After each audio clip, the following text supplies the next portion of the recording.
I had a horrible time after this, not this intro, but after the call that we did with these guys, because I thought my audio had wiped. No, I mean, it wouldn't have made a massive difference, but it would have been noticeably annoying, especially when I sound like I'm coming out of Zoom and none of you guys do.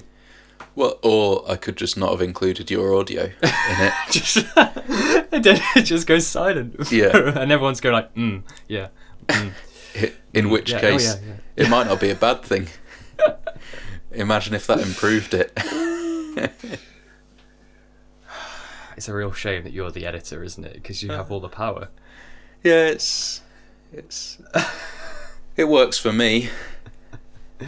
Sorry, I'll stop calling you the On the Wire guy. I don't anyway. Or, well, I sort of do. I've carried it on, but it's Al that started it, so it's him that you should, I don't know, wipe from Reddit or something. But he hasn't said it now on these ones, but I think you've been quite insistent that doesn't exist. But because it doesn't. We are down the line now, so On the Wire kind of makes more sense. We're all coming down the wire. Yeah, true. I've been, as we all know, I'm a pen and paper kind of guy, so this is all very revolutionary for me. Yeah, how are you getting your Zoom video to work through pen and paper?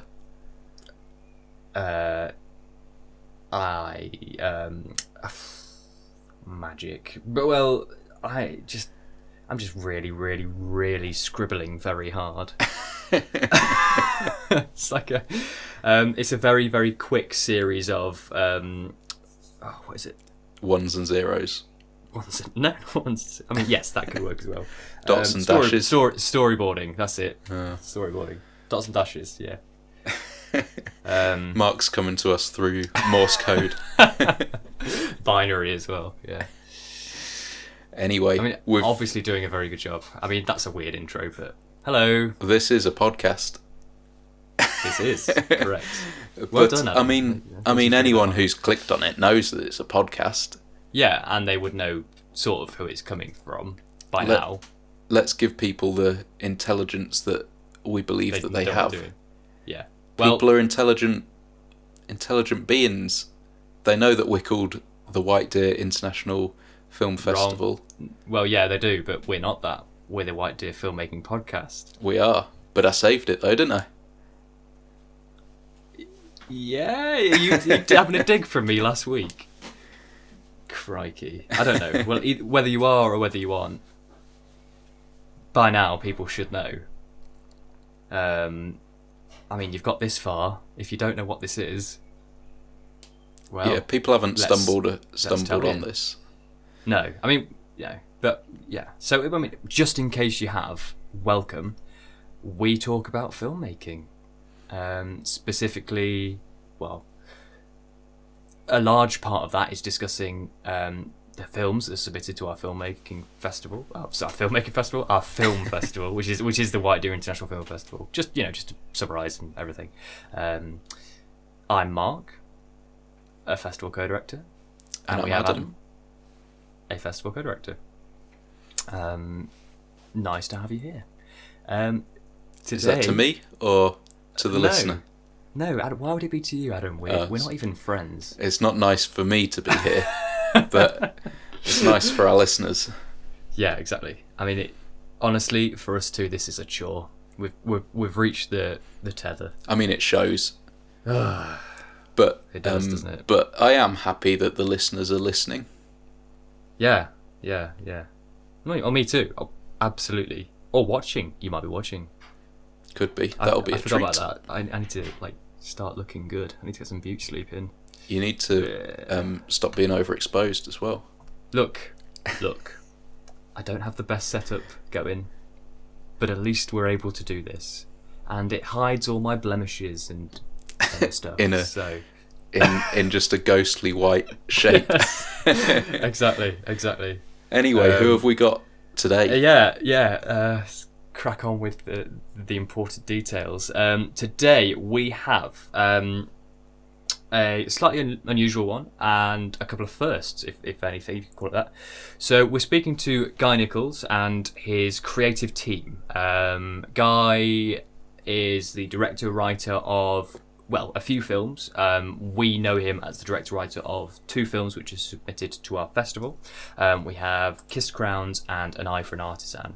And we really wanted to speak to this team, and especially Guy and everyone involved, because they're quite local to us, and one day, who knows, we might meet up with them and network. But yes, also we were quite keen because they basically used almost identical teams across films, which was just a shock to us, because it especially when they came in at the same time, you can watch them back to back, you're like, whoa, okay, hello, you've just been in that film. Oh wait, you've also just been in that film. Oh, check the director. And of course they're all connected.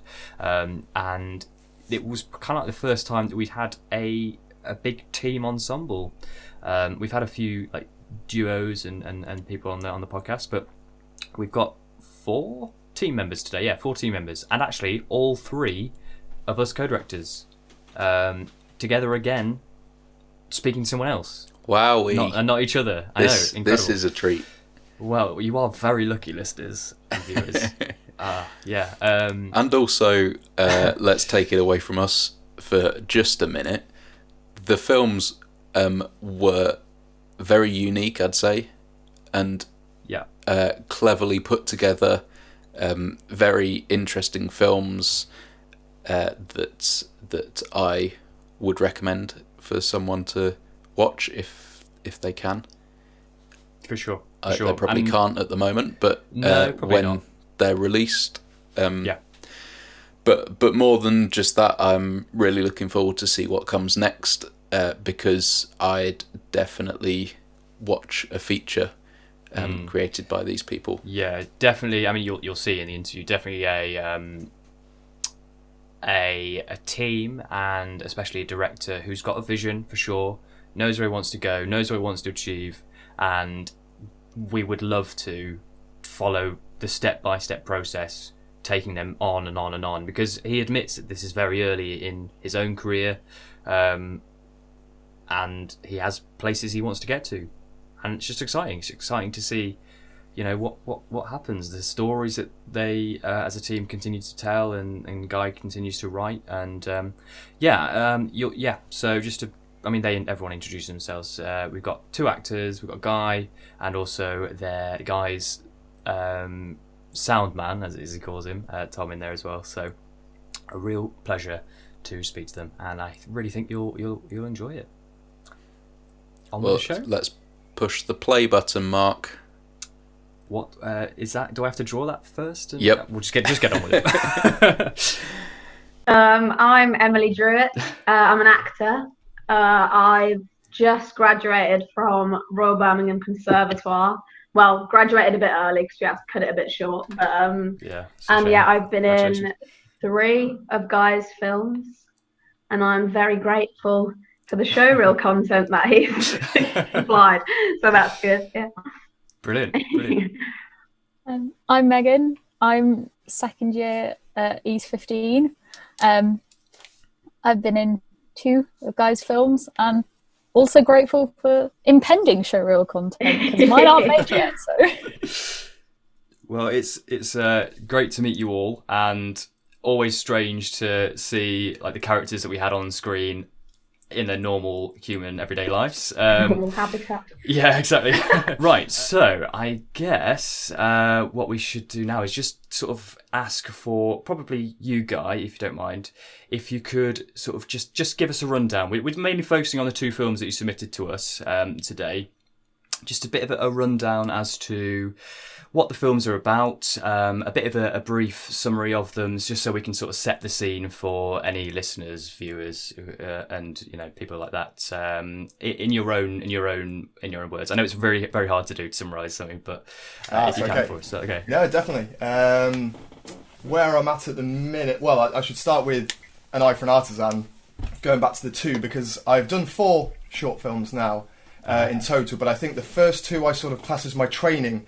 It was all I shot them all myself, and that was sort of, I didn't really know anybody going in at that point. I didn't know any actors. It was pretty much me and Tom going, right, I can write, I can film, this guy can do the mics, we can do the sound, and we'll make something and see what happens. And that was it really. And I was bitten. Once I'd made the first one many years ago, that was it. And I just want to go and go and go, keep going. So Kissed Crowns, which you've received, it's actually a remake. I did make that a few years back with Megan. Emily, we were supposed to have you in the first one, but we couldn't for whatever reasons. I think the education or something at the time.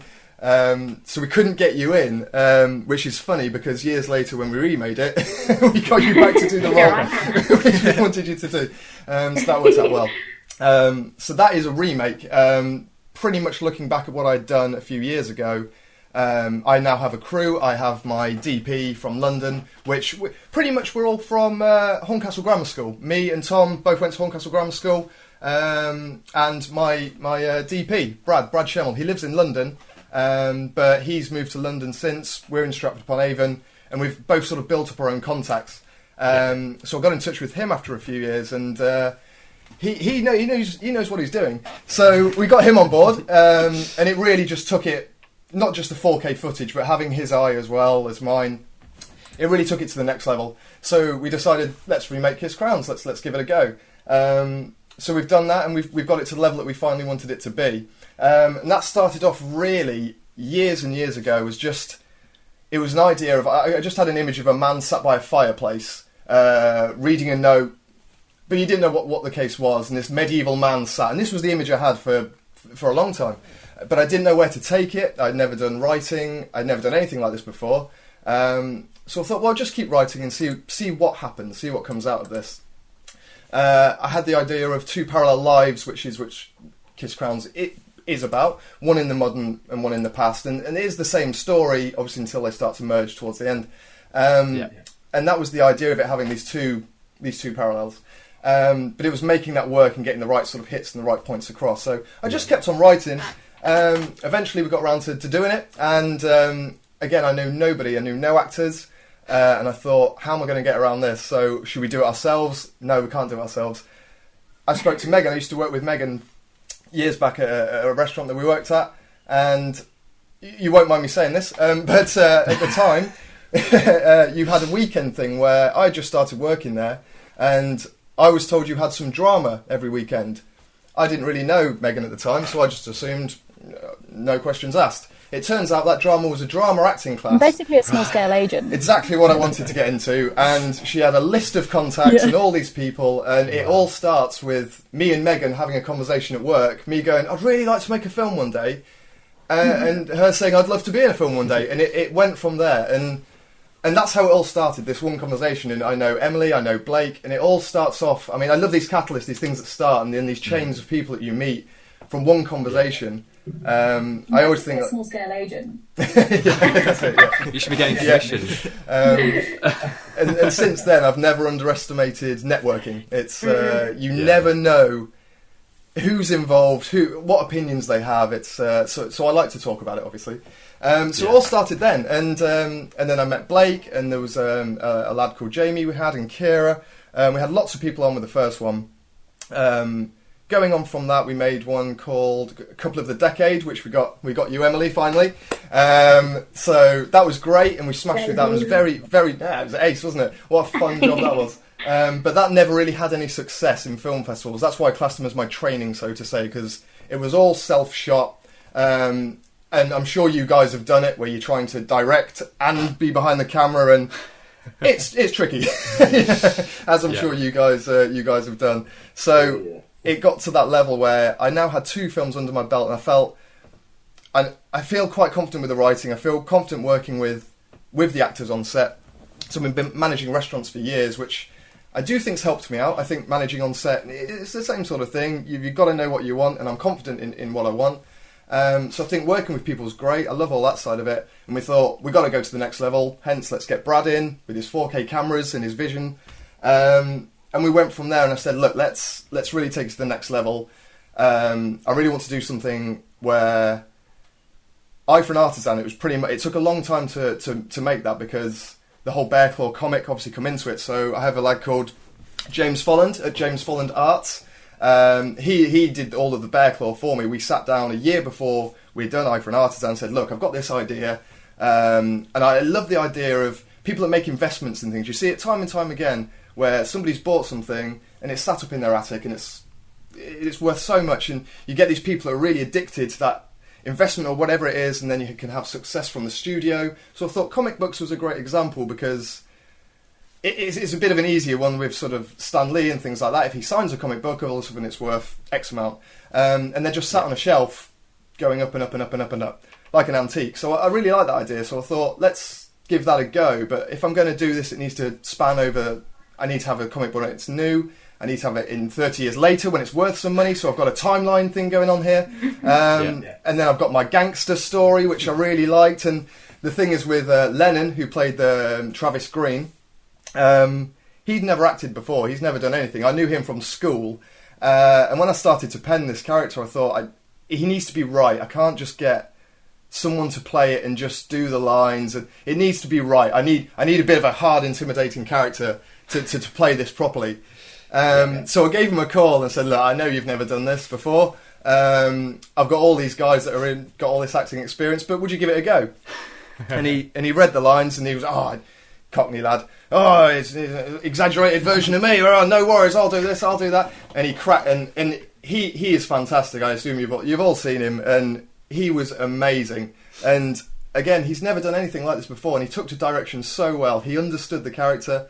And we used him again straight away in Kiss Crowns. And I turned around and said, look, we want to reshoot Kiss Crowns with the equipment and the characters and the people we've got now. Would you be interested? It's a very, very different character. And he absolutely smashed it again. So now I'm in a position where I've got these two films, which I'm very happy with. But the lockdown, obviously, at the minute has just kept me here.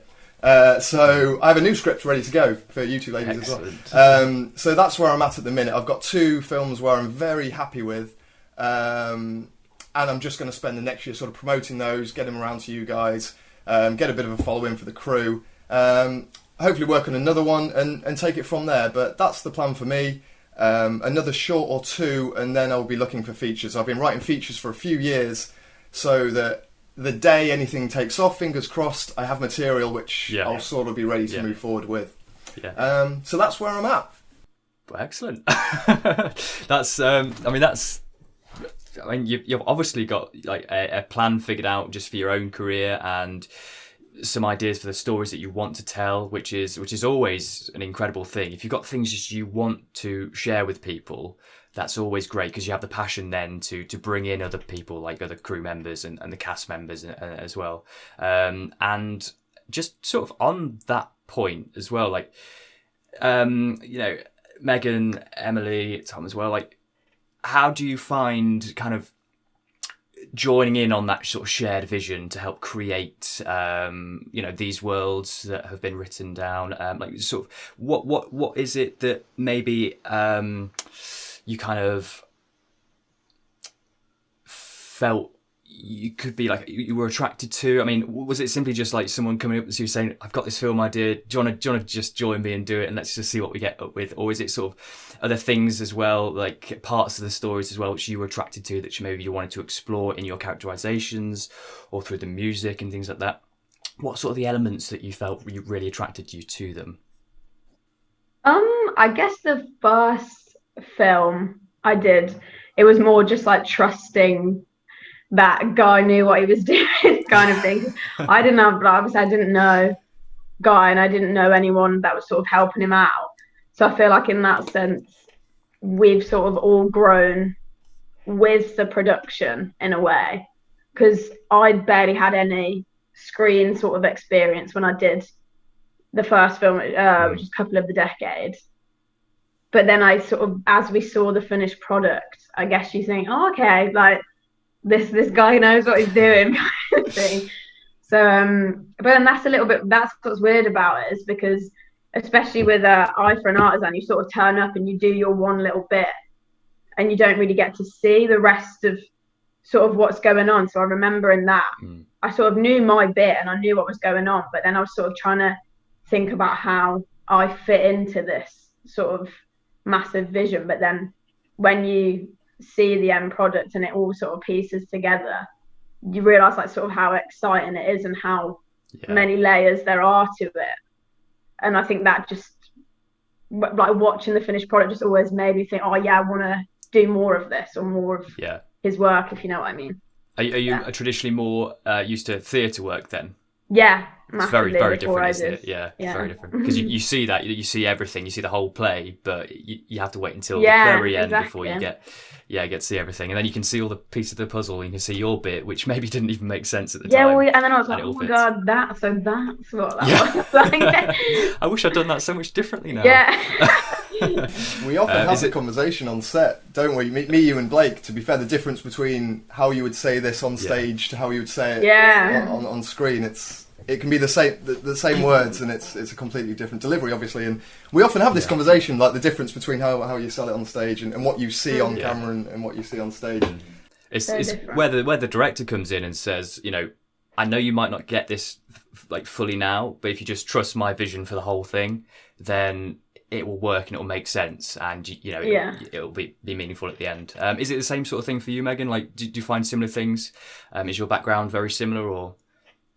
Yeah, pretty much, until the very first conversation at the CAF, where he was like, so I hear you like the dramatics, and I was like, yes, I do.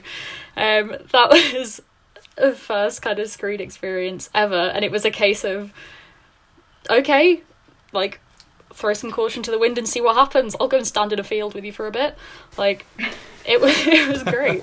And then obviously from that, like, because it just like being friends through work and then going into an environment where you're both actually doing what you want to do and you get really excited about it, and it's really cool to, like, particularly like with Emily and like Blake and everyone, when you're like getting to like bounce off each other and then watching you, Guy, and you, Jeeves, and everyone get better and better as you like get used to what you're doing. It's wicked. And like coming up with backstory, like I a big coming up with backstories person, because I know a lot of, like, you can read the script, but it's the visuals that like give you know half the story. So mining them for what's like gone beforehand is great, because then you can tie it all together. And particularly with because I watched a couple of the Decade and Eye for an Artisan, and watching them as it all, as Em said, pieces together, it's great seeing it as a whole when you've only kind of taken and sort of seen your bits as you go through. It's wicked. Yeah, it's so cool, and as well, I mean, it must be quite just bringing you here, Tom, just thinking of it from like the music side of things as well. So you are also telling, like the actors, like every part, you know, every person as part of the crew and the cast, we're all telling just a little fragment of this story, and you come in with the music, and part of the job is to tell the story, but also to knit things together and to make them all flow and make sense. We've spoken to a composer before, and I think for especially for me, and I think when you sort of go back and think, like, that is so sort of alien to the specialisms that we're part of, but it is so essential to get that right as well. So, I mean, how did you find getting Guy's vision, perhaps, and like how much work did you do together to sort of bring that story to life with the music and everything like that? Was that difficult, or did you just get it instantly? Well, to be fair, I mean, because we've known each other since school, we've got very similar film tastes, very similar music tastes, and it's always been a thing of us that we'd do something creative together. I've always been interested in filmmaking, like, since early days. Because the thing about filmmaking is film composing is the hardest part. I think about songwriting is doing the story, because I guess like all art in a way tells a story the same way as a film does with a song. But then when you've got the scene in front of you, you've got the story there, so you can sort of think more about what textures you're going to bring in and things like that. And yeah, obviously being really into, I think what really inspired us is Darren Aronofsky, sort of Requiem for a Dream, The Fountain, and all the films he did with Clint Mansell, who's one of my favourite composers, and their sort of relationship. Like, I think Clint Mansell lived in his attic for a bit when he was doing Requiem for a Dream, and they all like worked together. And it's just it's really good, like, just being like having that close relationship where I sort of know exactly what style of music he wants based on the film he's drawing inspiration from, things like that. It's like, I could do a cue like this film. It's like, perfect. Yeah. It's really helpful, isn't it? Like, when you can just say, even when you're casting, for example, if you can say, right, it's really hard to explain, but I want someone that's just like Brad Pitt, for example, or I want music which is just like what you might find in Titanic. Obviously, you can't have the exact same stuff, but if you can get that, and it's just a very quick way of just saying, right, this is sort of what I'm going for. Can you do that? And if you think so, then great. And especially like with you guys, you've all sort of grown and networked and become familiar with each other through various different things. Is there sort of a time when you've felt like you've got to know each other better through filmmaking? Because obviously it's very much a team and people-driven thing. Like, have you become even closer friends because of it? Because you're being creative together. You're really exploring each other's minds and everything. Like, do you get to see different sides to people when you're in this process? Yeah, definitely 100%. Working, you know, sort of your subconscious levels of what you're thinking when you're watching the film, and it's really interesting. Definitely. Usually I'll feed Jeeves a few notes, and roughly, because when I'm writing I have the edited version in my head, let's say, so I'm just writing out, I'm seeing the movie play in my head, so I can sort of do a shot list and lines, and I know roughly what I want. And usually I think I know what I want the music to be. So I'll turn around to Tom and say, hi, I think this will be good here, this will be good here, this kind of theme. We end up shooting the film, going back to the film. Jeeves goes, I've got an idea for you.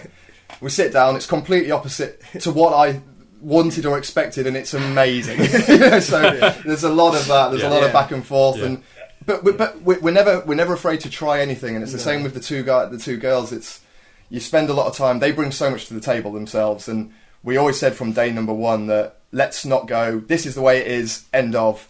We're all going to work together, and we all try different things. Megan has done so many different lines for Kiss Crown. She wrote a whole backstory.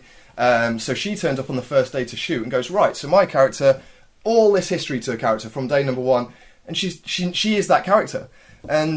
And everybody brings something. Same with Emily. They bring so much to the table, and we always say it's never get the shot done and we're done. It's a cut. It's no, we go until you're happy, or do you want to try something? Do you want to try something? And it's the exact same with Tom. The amount of things where I've gone, let's try this, and it doesn't work. And if it doesn't work, it doesn't work. There's no harm in trying. And likewise, Tom's come to me with ideas. I'm not too keen. I don't really like it. And that was the fun thing about redoing Kiss Crowns, is that we then looked at the original soundtrack that we loved. We absolutely loved at the time a few years ago. And now we've done it again. And it's, now we can do it with strings and all. And sometimes you don't realise, not that you're getting better, but it's nice to look back at your work a few years ago and go, I really have sort of worked on that. And it's just going for it, just giving it a go. There's no right or wrong, and there's no way of doing it. So we'll have so many different ways of trying, and we just keep going until it works. And we won't usually take one idea and keep going. Just keep on trying with it, keep playing it with the edit. And once it sticks and you're happy, then fantastic. But there's a lot of back and forth. Definitely. Well, that's the kind of the beauty of filmmaking, isn't it? Just like you know, if you've got the scheduling, you can do that sort of thing. So, yeah. I'd be interested to know, Guy, actually, so going back to the stories from a writing point of view, Eye for an Artisan, Kiss Crown, what was the kind of, because they are quite intricate stories, what was the sort of motivation for writing those stories? Cool. Yeah, sweet. I think I'm not really one to do short stories as such. I like a nice half-an-hour tale. I like a story where you got your beginning, middle, and end. And I sort of thought about that as I'm going in, because there's so many different avenues of filmmaking, whatever you want to do. Pretty much, I'd started writing years before I even had a camera. And I'll be honest, it was my brother that really influenced me. My brother's always had a camera. We always made videos as a kid, and film videos, and we'd have to put them together and retape it back onto our Macs at the time, and I'm sure you know it. So that was always there, but it was never really something I wanted to do as such. And I've always been a big film fan, a bit of a film buff, and it was just never really an option. I'd never really thought about, is this something I can do? Is this a possibility? I've always sort of been brought to believe you need to be in the industry or know people in the industry and that kind of thing. So I thought, well, let's just give it a go. Let's just write and see what happens. With me moving to Stratford-upon-Avon, because Tom was pursuing a band. This is hence why we moved here, really. So I thought, yeah, being in Stratford, let's give it a go. Shakespeare country and all that. There's bound to be some actors. I was right, obviously. But let's give it a go. So I had this image, as I said earlier, of this man sat by a fire. And this is all I had. And I knew it wanted to be this parallel life, but I wasn't too sure where the story went. And it just sort of got carried away with itself. Usually what I do is I write everything down. Every idea I have throughout the day goes on my notes, goes on my pad, goes on my phone. So if I'm walking to work, if I'm making a coffee, sometimes the light's shining through the window as I'm making a coffee, and I go, oh, that's quite nice. And write that down. I write absolutely everything down because you forget sometimes, and then I get to the evening and I look back at my notes in the day and I go, oh, that's a nice shot, or that's a nice little thought, or even some thought you've had in the day, it can then just progress into a storyline like that. And usually that's what it is. It's just one small spark, and I just take that idea and sort of run with it. And by the time I've got a few, it's a bit of a jigsaw piece of ideas. And I'm thinking, well, I like this idea and I like this idea, but how does this match to him and how does that match to them? And I want to do characters. I quite like the character writing. And with Kiss Crowns, it was pretty much 2 characters, which were pretty much the same character, and all the extra characters which are the same character in different timelines. So with Eye for an Artisan, I was like, I want to do something with loads of different characters, which I hadn't done, obviously, with Kiss Crowns, and a couple of the Decade was primarily the 2 of them as well. So let's do something with loads of characters. And I'm a big Paul Thomas Anderson fan, Boogie Nights, Magnolia, all those different stories intertwining and connecting. That's my kind of thing. I'm a big Lost fan. So that's definitely inspiration for sure. So with that, it was like I wanted to do 3 mini stories, which I hadn't really done that sort of structure yet. I think Kiss Crowns and a couple of the Decade were a similar sort of writing structure in a way, whereas I wanted to do these 3 mini stories, which then all intertwined at the end with the Hector Martin sort of calling Travis Green out. But it was, how do I go about that, and how do I dot the comic book in certain scenes where it needs to have that point. And again, it was more that once I'd sat to write it, it just flew out of me. And the next thing, it was sort of done. And I remember sitting back and showing you a rough read through, like, it's all right, isn't it? This is pretty good. Like, I'm going to stick with this. But again, if you were to look at my notes of writing, it's an absolute. It's all over the place. There's a bit of paper here, a bit of paper here, a bit of paper here. And it's just a big puzzle piece, really. That's how I think of it. It's a big puzzle piece of notes, and I'll sort of fit it to characters. And with the Lee character, the guy who gets it to start with, he sort of pioneered a lot of that. I had a character who finds an object that's worth some money and doesn't know how to do with it. I had a character who wants to get his revenge on someone that's been done wrong, and they just kind of fell into place as the story went along. And but it took a long time to get it. Sure, I'd say it took a good year of writing. But then on the side, I thought the major prop I need before we start shooting is this comic book. I need a comic book to be made. So that bear claw that we had designed is an actual working comic book. It is there. You can sort of see it in the film. But that is a full-on comic book. So we had to do that first because it's obviously the main prop of the film. There were a lot of bits and bobs like that. A lot of the sort of pre-production, I think, for Eye for an Artisan was the biggest one, because all the paintings, the canvases, all those kind of things. And then again, it's the locations, and it was, what's the best sort of locations we can have for it? And we're quite lucky being in Stratford and having the contacts which I have, and there's no harm in asking. So, can I use your place to shoot? No problems. Can I use your place to shoot? No problem. And that's, you got to ask. And luckily, most people said yes. So it turned out quite well for us. But in terms of the writing, it never ends. I'm doing another script now, and my phone is full of notes, and I think I'm there, and I go, right, that's it, it's done, I'm happy with that. And then I'll come back to it the next day and go, no, I don't like that. So it's back and forth, but I just keep on going until I'm 100% with it, until I'm happy with it. And I think Eye for an Artisan's my favourite so far. I've got a special place for that. I absolutely love that one.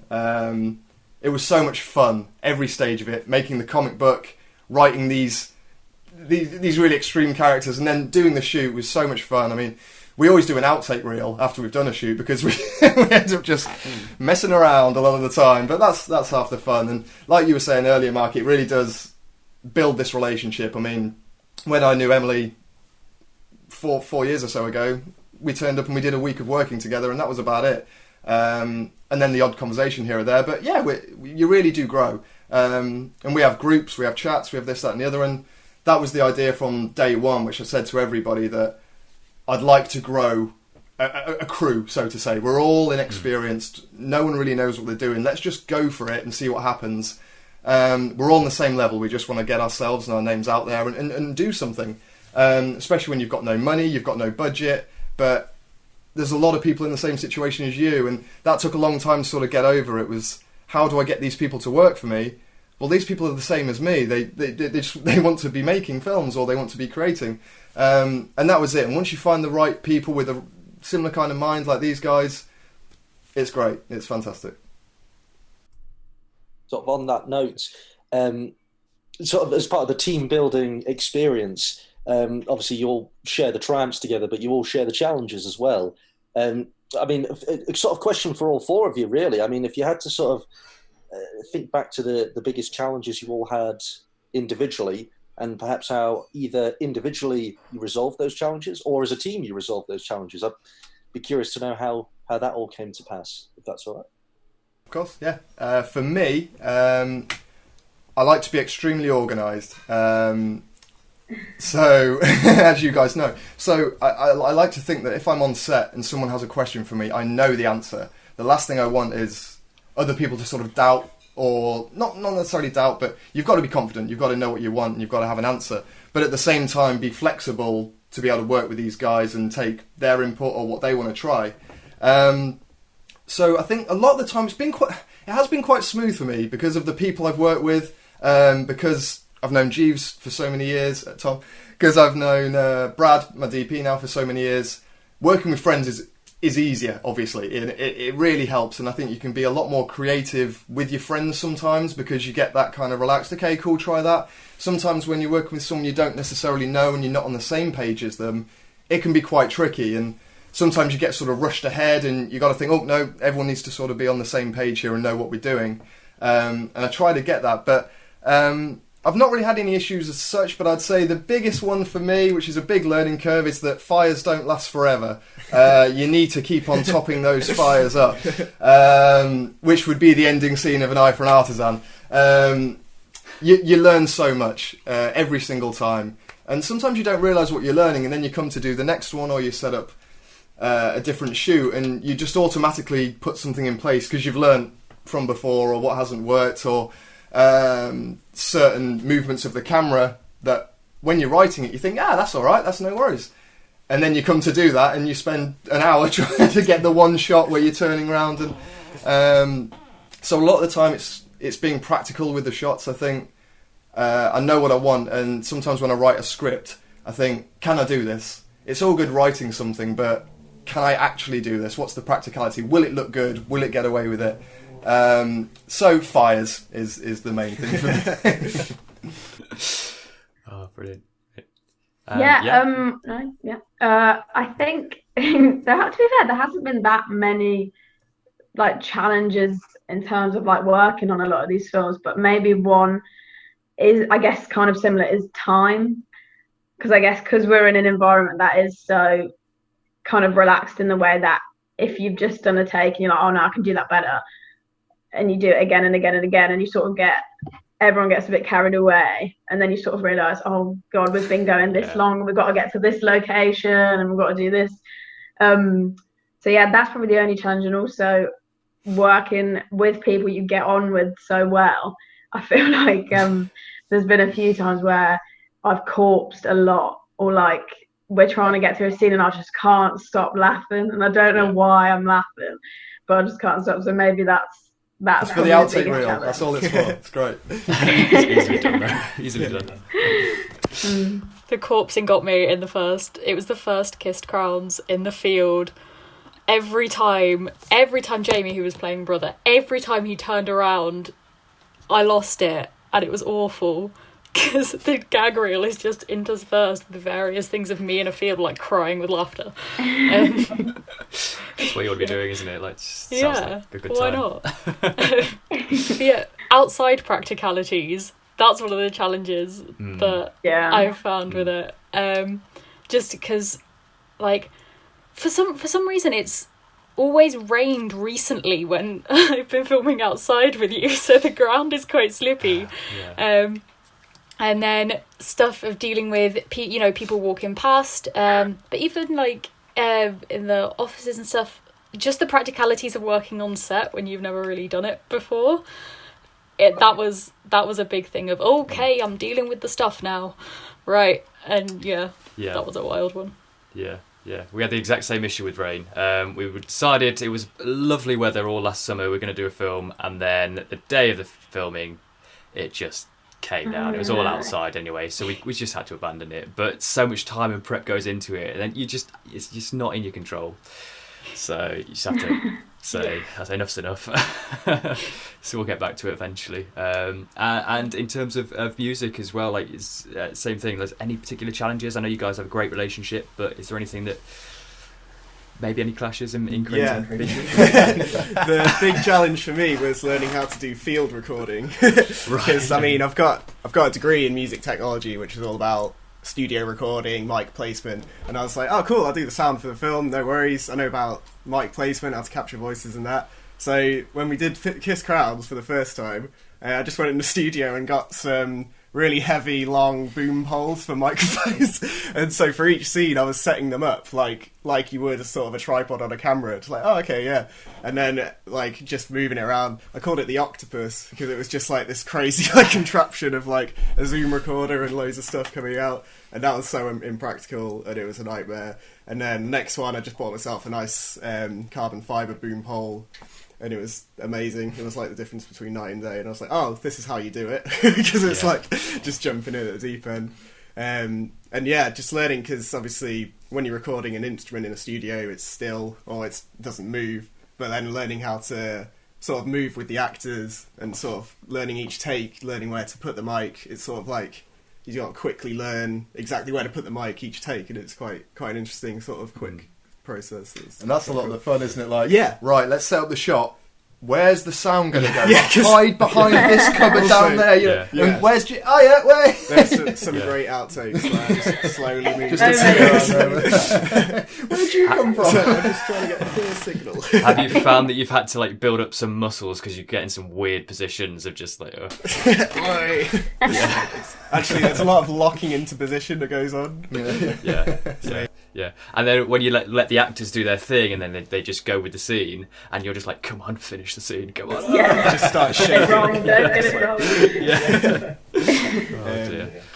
On the music as well, have you found that it's kind of changed the way that you write or make films, knowing that you've got original music there to use as a storytelling thing? Because I know a lot of people start out kind of using stock music, like royalty-free music, just like we have in the past as well, and it's only on the film that we're just finishing off now that we've got an original score, and it's just like, it means that you can do so much more. You need an original score, you really do. It's like we've said 1,000 times, it's you associate that music with that film, and that's the thing. And the amount of people that have asked for just the soundtracks for the films, and it just takes them to that place again, or whatever it may be. But years and years, me and Jeeves have been working together, not just on the films, but we pretty much had this.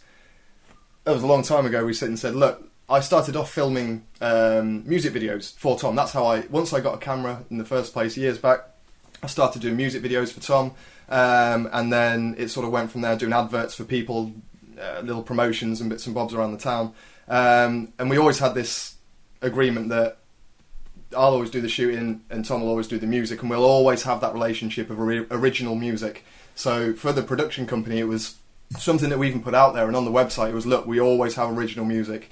And that's something, because not many people do, like you said, and it's hard to find. And then if you do find somebody that likes it, it can cost a fair whack, depending. And so I'm very, very lucky to have Tom.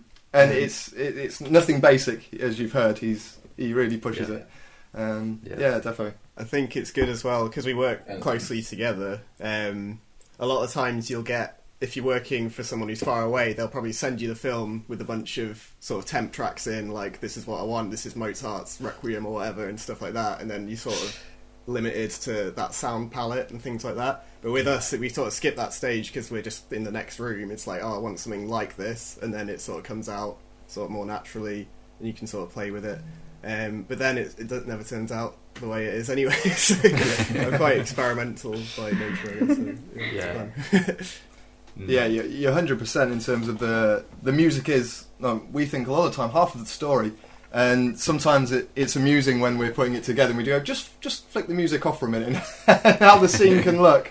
And then the tunes come in and it is character, it really is. And I think Tom has a real knack for getting behind the character and getting that mood and that flow. And you can just have a shot of the character looking out deep in thought, but Tom's music takes you there and you're inside with him. What is this? What's going on? The whole sort of unravelling piano piece at the end of Eye for an Artisan, I absolutely, and it goes on, and it's sort of unravelling as you're unravelling all of these clues, and Aid's sort of spitting out, oh, well, this and my daughter, and as these things come, and the music grows with it, and I think that's fantastic, and that was always an idea that we want this piece of music over the end, wasn't it? And that took probably the longest to work out, I'd say, just to get it right, and we tried so many different things, but like we said, you keep on trying and keep trying. Yeah, absolutely. But it's similar with acting as well. So the power that you have to essentially speak or not speak can convey emotion. So for example, if you're delivering an emotional scene and for whatever reason your character just can't get words out, that can convey so much. It's the same with music. It's like if for some reason that the music is dead silent, it goes. You notice that it's like an absence of something, and it can trigger like just what the audience should be feeling at the time. And if you can hit it where it's the balance of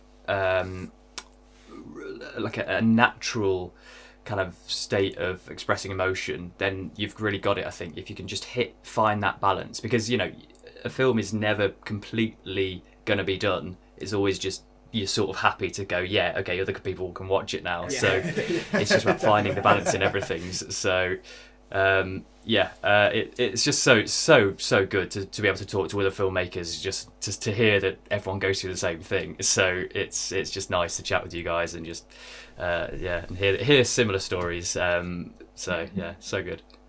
Yeah, we're all in it together. Exactly.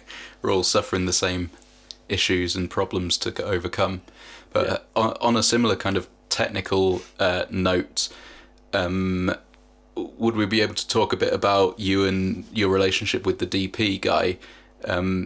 Because, would you say that you're a visual director to start off with? Do you bring lots to let the DP then play with, or is he bringing lots to you? How's those kind of like initial conversations working? Yeah, definitely. Brad Schemmel is at Brad Schemmel. You should definitely check him out. He's writing and directing his own films as well. But again, I went to school with him. He's a few years younger than me in school, so as school is with school, you usually stick to your years. So I always knew him in school, but we were never really close. I'm very close with his brother. So we've always known each other for 20 odd years maybe. And as we've sort of gone our separate ways and we've built up our separate contacts, we've sort of done our own thing, and his sort of expertise is he is amazing with his cameras. He knows what he's doing. So, like I said before, I shot the first two myself, and then not just the practicality of being the director and being the DP. It's never going to work out how you want it to work out. I need the time with Brad, my camera, and I need the time with my actors. You can't get that. You need him. So I always write a shot list out. I'm very particular about what it is. As I said earlier, when I'm writing it, usually I can see the film in my head, so I'm just sort of writing out what I see, shot by shot by shot. Obviously shots come in all the time and in and out all the time, but I always write a shot list all the time, and I usually think I know exactly what I want in terms of the shot. And me and Brad will go over the script, we'll go through the shot list. Usually it's the practicality of the shot list to start with. can we do this? How are we going to do this one? So usually we're very much on the same page going in. We know what we're doing on the day, but then Brad has certain ideas or he wants to try something. For example, in Eye for an Artisan, I wanted a small part of Travis being tracked when he gets knocked out, when he's in his office. And the idea was he wakes up, he hears a smash sound, and he goes through to the kitchen. And I just wanted a little tracking just behind his head and round the corner. But then Brad, no, let's take it to the next level. We can go up and round. He can look up the stairs, and then we can come round to the front of him and follow him down the stairs. So usually it's an idea that'll start off, and he'll take it to the next level, or he'll go, yeah, that's cool, but we can get this lighting coming in here and this lighting coming in there. And he really opened up my eyes to the power of lighting in the last couple, especially in Eye for an Artisan, where I've gone, okay, I quite like the idea of some pink lights here. And then the next thing, you go into the room and he set up these boards with this pink light and then this one yellow light coming through, and he really took it to the next level. The scene with Travis and Blake and Vasil and Lennon, and they're having their little sort of standoff where he's calling the character Travis out. You've been mugged. These are fake paintings. You've sort of been taken for a ride. I always wanted this kind of grand room, this kind of with different lights coming from different sides, but it was always about that wide shot. That's the image that was in my head. That wide shot of the man in the doorway, the man behind the desk, and then the guy telling them how it is. You've been mugged off. So Brad was like, okay, cool, leave that with me. And then he comes back like, right, so I've got some ideas for some blue coming over here, and then we're getting some yellow lighting coming down the side here. So now when you look at that image, it's amazing. There's so many different colours. They've got the blues up here, and your yellow and your red. So his eye for lighting is something which I think I wouldn't have given him a shot list with specific lighting. And that's something which he's beyond brought to the table. And yeah, that's a lot of it. That I think we're on the same page. We know what we want, but he certainly brings plenty. And he's never afraid to, let's just try this, let's just try that, let's just try this. And we often do the same shot just with a different lens or different depth or something, just to give me a bit more room to play with sometimes in the edit. It's all good wanting the shot, but I can have 3 or 4 versions of that shot depending.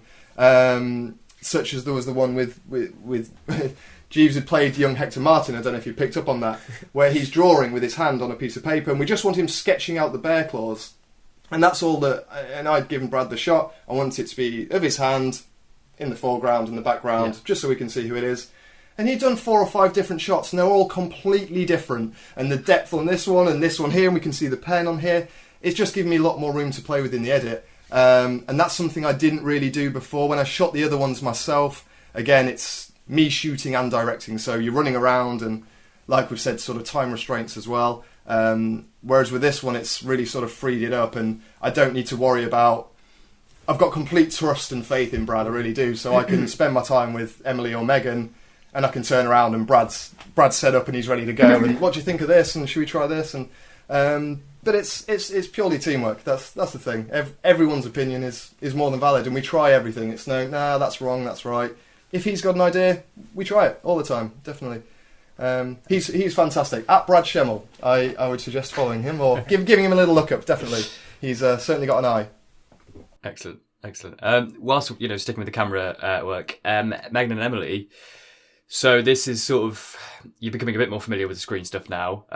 How do you find it, like with a camera sort of in your face? Like sometimes it can be so close, and how do you find like interacting with the camera, like using the camera sometimes as as a tool really to sort of convey what you're wanting to convey with your characters? Is there something that you like? Is it something that you've learned to do more so?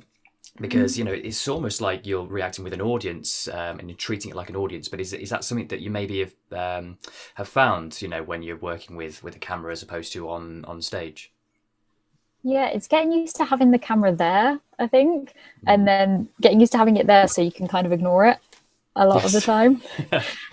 Yeah, it was one of those things when you're very, very aware that like there is this thing just here, but you can't look just there. You have to look over there, but there is the thing there, and it's like don't think of grey elephants.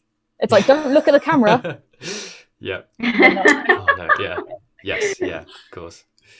Yeah. Absolutely. Well, it's a weird one because I feel like the more I get to grips with the craft of it, the more excited I am to do more of it.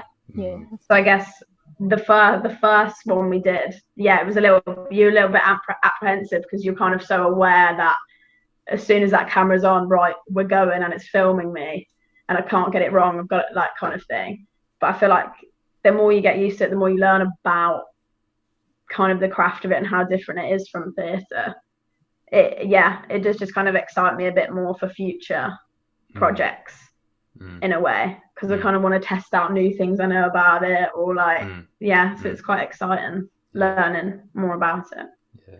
And similarly with sound, so you can be a bit more, I suppose, naturalistic with screen stuff, so you don't have to project as much as you would when you're on stage. Would you find it's a benefit to you? So you have a few different tools in your arsenal when you're trying to convey certain things. So because the sound can come in a bit closer, for example, or if needs be a bit further away, just so that you can, if you want to convey something very quietly, very intimately, you can do that.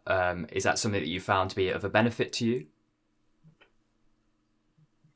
Yeah, it feels like you can talk more to the person. I don't know if that makes sense, but like obviously on stage you've got the logistics, and you do the logistics in terms of like the size of the space that you're working in, and everything. And obviously you've got to take into account where you are, so outside, inside.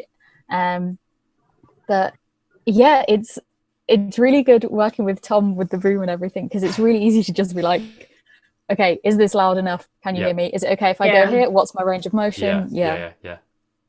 I think it becomes like a bit unconscious, like the more you do it, when you sort of be like able to become aware of it, but not show that you're aware of it. Sure. And it just becomes a lot easier. Yeah. Brilliant. And just sticking with the theme of like trying things multiple times, is that do you think that is just categorically just so good to be able to do? Because I completely think that if you can just say to the director, look, we've got it this way, can I just say this line just like this, just once, please? Have we got time? Can we do that? As opposed to you say it on stage, that's it, you move on. I love it, and I assume that that's the same for you both. I guess it's good to get the balance of like not doing it a ridiculous amount of times, but then doing it until there's at least one shot of that bit that's going to be good. So I think that's useful to have that freedom with these guys to do that.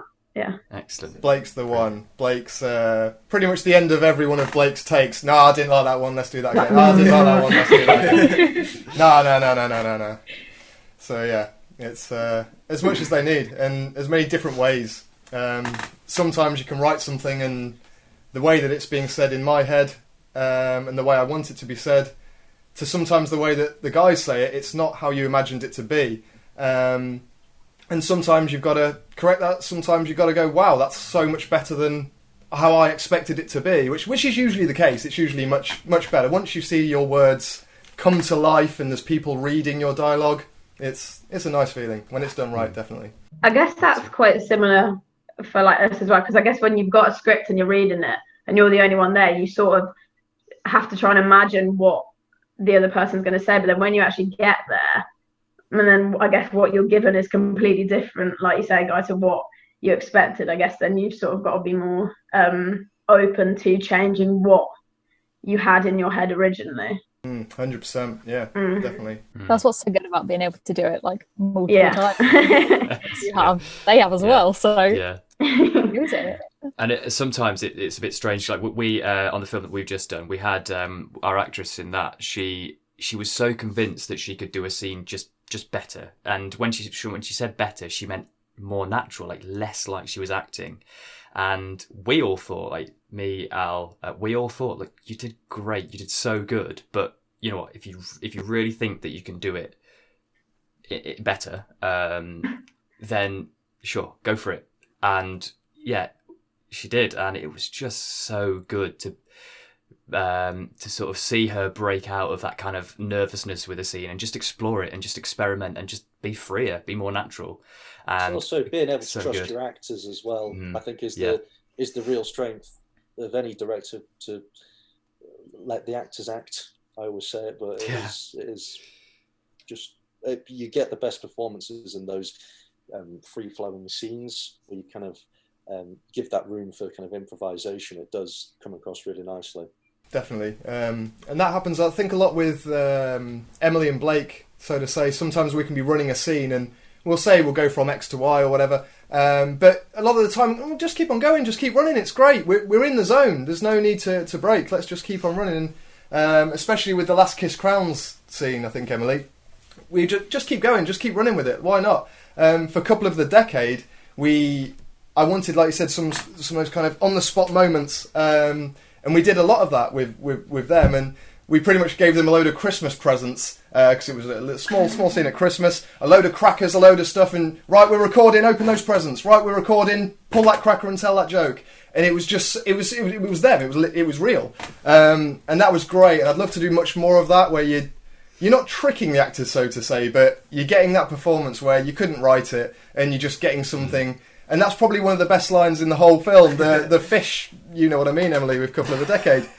It's great, and that's just completely naturally you. And I would have never written that line, obviously. It's not something you'd have thought of. And sometimes those moments where somebody can say something out of character, brilliant, absolutely brilliant. Like, I'm keeping that. That is great. Fantastic. Okay, brilliant. Well, we've sort of talked about the films that obviously were submitted to us and what you've been working on recently and in the past. And we'll just spend, if you don't mind, like the last few minutes or so just chatting about like what's ahead for you guys. Like where do you see yourself going? I know you've got a plan all figured out, Guy. Is there something, for example, that fingers crossed, like with things. Is it something that you see on a time scale? So do you have like a mindset where you think in 5 years, right, I want to have a feature done? Is that sort of your approach? And ultimately, like, what is your end goal with things? Like, do you want to be a world famous director, or, you know, is it something else at all? And the same for all of you. Like, what is the plan for you guys going forward? Cool. As it is, it's I'm in the growing process at the minute, so hopefully I would love to be here in a few years' time with the same crew I've got making a feature, or having somebody giving me a budget to make something would that's the dream. But my plan was, by the time I hit 30, I'm 31 now, but by the time I hit 30 I wanted to be entering into film festivals, getting into now. So that was my plan a few years back. But then again, 5 years back, I didn't know anybody or sort of how to get into it. And I think that puts a lot of people off, where they want to do it and follow the passion, but they don't know. And like I've said before, there's no right or wrong. So it's just going for it, and you will learn. If you're passionate about it, you will just keep on going and going and going. So that is the plan for me. I want to get. The lockdown has helped me with the writing, so I've got a new script which is nearly done, which I want to, depending on the situation, be shooting towards the end of the summer, depending on what happens, obviously. That would be fantastic, or September, before hopefully these guys go back to education, where we're all free and we've got some time. That would be great. That's usually what we do anyway. But that's the plan. But I've been writing features on the side for a few years. Before I had even written Kiss Crowns, I started working on a feature. So it's been a good sort of 8 years, and it's just a pile of notes like this now, and it just needs a good 6 months of going through and working out, and I just keep adding to it and adding to it and adding to it. So eventually that's the plan, to come around and do that. But I'd like to be in a position where I'm confident and I've got a few short films under my belt where I can go, cool, this is my range, because obviously Eye for an Artisan and Kiss Crowns are very, very different films. So I wanted to show a bit of a range in what I can do and try a bit of everything. I didn't want to sort of stick to one thing or try one thing. Work with different people and try different characters out. So it's sort of finding my feet still, obviously, at the minute. And I think I'm going to take what I think worked from my short films and try and incorporate that into the features. But that being the plan, I would obviously love to work on features. I think I've got 3 ideas for features that I've been working on sort of behind the scenes, so that if anything did come out of the short films, then we could go ahead and make something special. But that's the plan. But I wouldn't say there's any sort of time schedule or time mark as such, because we did quite a lot last year and we ended up shooting 2 films. I only wanted to do Eye for an Artisan, and we ended up doing 2, and so we were quite busy. So I think, this year, promote these two and take a bit of a step back and spend some more time writing. And that's what it'll be, I think, for me the next few years. I'm going to spend a bit more time sort of working on getting my name and these guys' names out there, and crack on with writing some scripts. So hopefully one day we'll be making some features. Excellent. Excellent, nice. And what about yourself, Tom? I mean, is composing for film and sound in film something that you really want to do, or is it like music in general? Yeah, I mean, I've always wanted to do film music from since I was in a band. I think like series like Lost and things like that, where you've just got such an amazing prominence of the music and it's just inspiring. So, I mean, I've done a couple of jobs for some of Brad's contacts down in London, who are actually one of them's been entered into a Vimeo Film Awards, which is really fun. So that was only in the past year. So hopefully I can get a few more jobs for people down there who've got more contacts and just build a sort of repertoire of people and contacts and things. Awesome contacts and fantastic. Well, it's the reason why we're sort of doing our festival. That's how we started, like just building contacts, because it's just fun to meet people, especially when they're in the same industry. So awesome. All the best. And Emily, like same for you. Like, do you have a goal in mind? All actors sort of want to be acting, but is it like a particular thing you want to work in? Is it stage stuff? Is it more films, or what's the direction you want to take? I mean, I would have always said I was more kind of swaying towards doing theatre. Yeah. But I think at the moment, more than ever, I'm trying to sort of hone in more on improving my screen sort of stuff and self-taping, because obviously at the minute, that's all what's going on. Like majority of the stuff I'm getting through is all self-taping and for screen. Yeah. So, and I mean, I'm lucky that I've got the stuff that we've all filmed sort of on my spotlight and stuff, because we're trying to get yourself out there and your profile out there at the minute is purely just on stuff you've got online, I guess.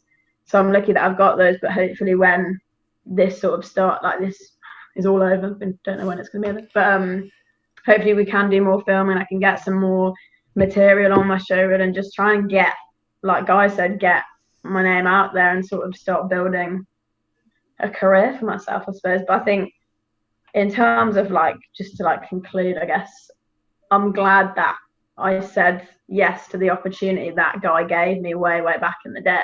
And I think if I was going to give any advice, that would be what I'd say is sort of try and that's what I'm trying to do at the moment, is to sort of take every opportunity, because you never really know what it's going to come, like what it's going to become. So I'm very glad I did. Can definitely agree with that.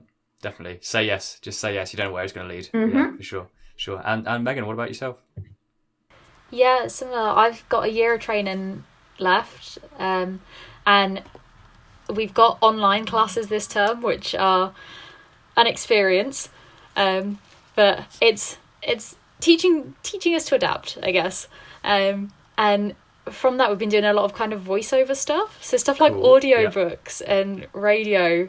It's like this whole other world that's just great. It's so much fun, and that is just something I never considered before, because kind of like Emma, I was always like, I want to be theatre is amazing, and then starting to get into screen stuff, you're like, actually this is so much fun too. And now you've got radio, it's like I just want to do it all.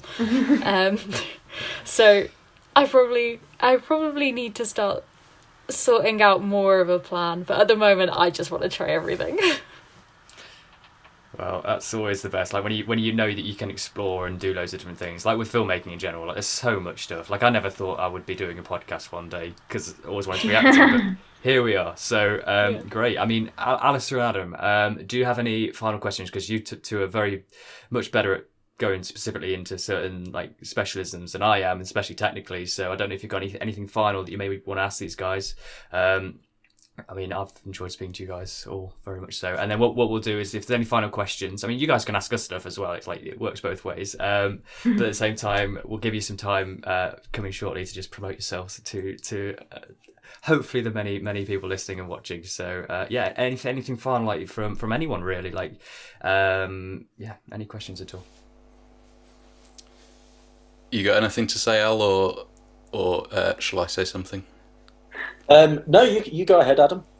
Well, I was just going to say we've spoken about it a bit, but I just kind of wanted to say one of the things that really was interesting to us about your films was just how they weren't just kind of like one linear story, how it's there's a lot going on in there, and that's not something that you kind of see too much in short films. I think it's normally it can be quite kind of simple story told in a good way kind of thing, because maybe you've only got 10 minutes, 20 minutes, 30 minutes or something. So that was I just kind of wanted to say that was one of the standout things, I think, and then on to the future. I'm excited to see how that gets carried out over a feature-length film, because to me as well, those stories are really interesting, and just with lots of different things coming together at the end and making you shocked at what's happening and stuff like that. So that's all I kind of wanted to say. No, thank you, man. No, quality, definitely. 100%. And that, like I said earlier, that was sort of the idea of Kiss Crowns was the kind of same character, so to say, but these two leads, obviously. And that was the fun with Eye for an Artisan. It's having a completely different structure and being able to write kind of 3 mini stories within a story, but obviously it all links back to the importance of this book. And what I really didn't want to do was for you to clock it halfway through. That was a really important thing, that you can't know the resolve is going to be what it is. Hence, keep Hector Martin out up until the end and you believe he's dead. And I didn't want you to be able to link these 3 stories together, apart from the Travis Green gangster story seemed to be holding the 3 together. And it was a bit like, who is this guy? And then when Blake shows up, it's like, hold on a minute, but what were you doing with the book? Because you're seeing this girl, and it's supposed to be a bit of a, what is happening here? And obviously as you get the story and it all makes sense later on, you go, oh, well, that was that and that was that. And what I really wanted was that, not to give anything away, and to get to the point that when Hector Martin does go, yep, that was your daughter, yep, this was our idea, and you, as the audience, you're there going, oh, I know it. And when you watch it back, it's all there, obviously, from the start, and it's great sort of watching it through, like, okay, cool. So that was quite a challenge, having especially the Lee section of the story, where you don't want to give anything away, but you need to have the importance of him and how important this comic book actually is, and that was quite tricky. But I think we got the great balance with it. But it's so much fun, and I think that's the kind of structure I want to be doing. Lots of mini stories, lots of little characters. I think my next short film is a similar sort of structure. 3 mini stories intertwined, and my first hopeful feature would also be a thing. Many characters overlapping, intertwined, things you don't think are important come back round later. So that's definitely a structure which I think I prefer. 100%, yeah. As opposed to Kiss Crowns, which I love, and I'm definitely a non-linear person, 100%. A lot of back and forth and memories and this and the other, and I think that's a bit of a big lost influence, as we've mentioned a few times now. But it really is. It's great storytelling. I love that kind of thing, to be able to go about that. Everyone has a history. Everyone has something more about them, and you can only put so much on camera and so much time into the story, and it's just finding those right cues and those right parts to tell that really have that emotional punch but build that character at the same time. And it can be harder with a thing like Eye for an Artisan, when you've only got so much time for each character and you need to sort of squeeze everyone in. And I remember writing it out and going, oh, the half an hour mark is what I'm going for, ideally. And the first cut was sort of 55 minutes. You know, how am I going to get this down to half an hour? And it gets there, and you snip a second here and a second here, and it all works out. But that's the most fun structure, I'd like to say, because it doesn't feel like half an hour. The time goes quick, but there's plenty of room to expand that into a feature. Sure. If it were to go that route, which I'm not ever saying no to, never say no to anything, but I never thought I'd remake Kiss Crowns, and there we go, and I've done it. So you never know. You never know what's going to happen. Has there been anything that's come close to Lost recently, just on aside from your films? It's a question that I've asked myself recently. What is there a show that's come out recently that's got close to being as good as Lost was? I just remember it fondly, I guess. Yeah, I mean, I know it has a divided ending for a lot of people, but as everyone knows, I think it's one of the best things. Well, it is the best thing ever made, in my opinion. So a big influence, especially with the earlier kind of scenes of Kiss Crowns and the earlier ideas of the parallel lives and that kind of thing. So no, I don't think so. But there's plenty up there. I mean, the standard of TV now is incredible. It really is. It's up there with film. So you don't know what's going to happen, but obviously as a big Game of Thrones fan, as most of the world was, so there's been a lot of close contenders for sure. But I think the crown lies heavy with Lost. Yeah. I really liked Watchmen as well. I've heard great things about it. Yeah. That's even though it's just kind of the one series, it's linking back to the graphic novel and stuff like that, and so in a way, I think that's gone away to get into where Lost got with all of its linked stories and everything. But yeah, not quite. I think things that are what's Lost now about 10 years old, since it was on. I think you remember it fondly with the time that you watched it.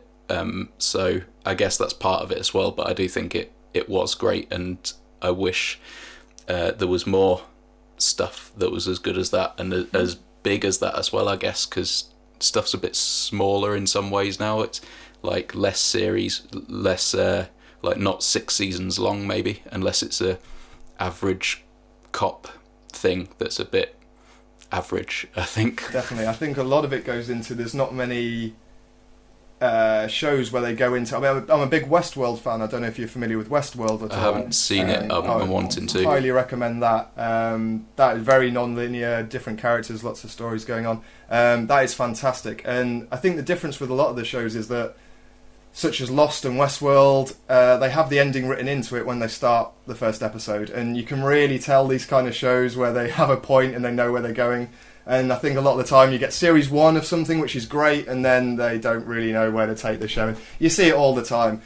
So the handful of shows which do have the ending written into it, I think really, really stand out. And there's not as many of those. I think a lot of shows run on a concept and they have a great first season, and it usually dips off after that, unfortunately. But TV shows, you never know. TV's always plenty of room for characters, so you never know. You never know. Yeah, absolutely. Brilliant. Okay.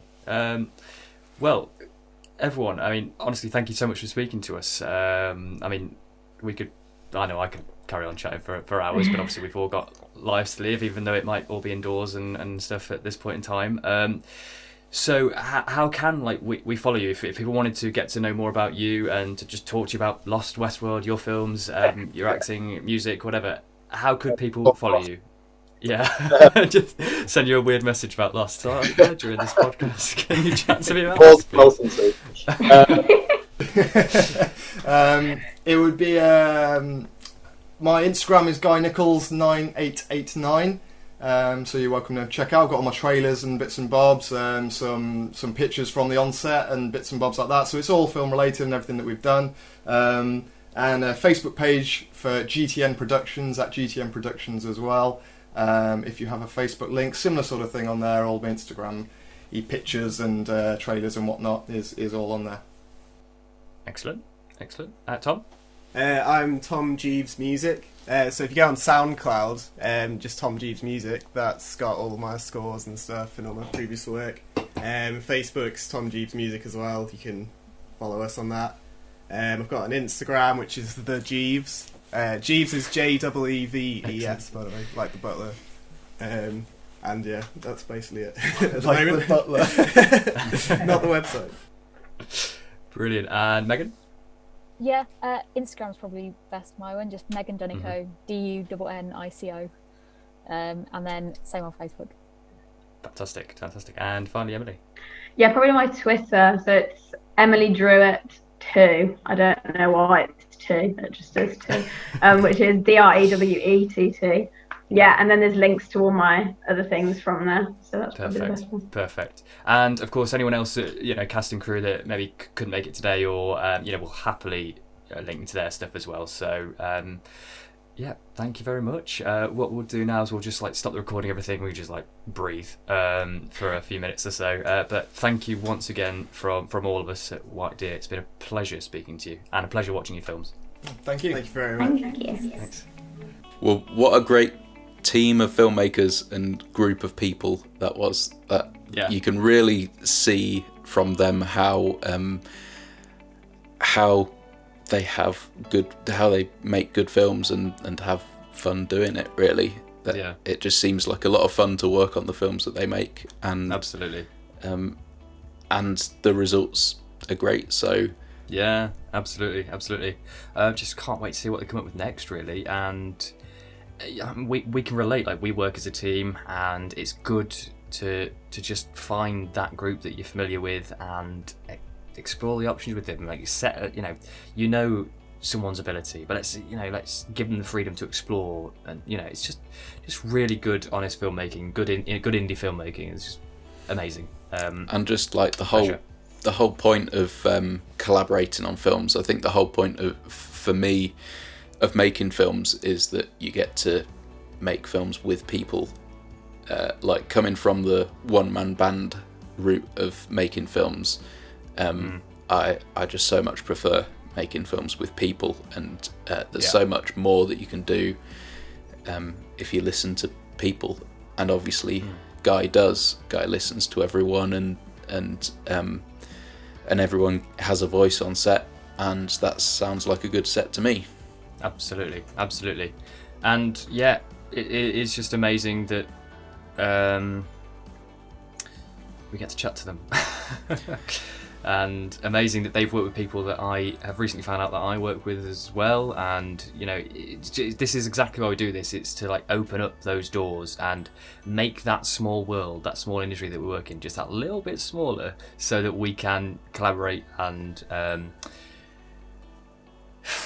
just explore options, make better projects, make better films, and do a talk to human beings.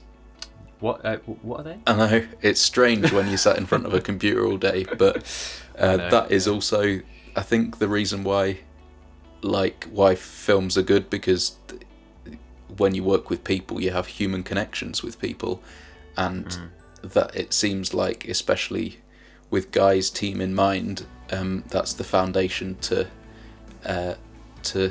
some of his success, at least, having good people around him and having actual human connections and friends work on his films. So for sure.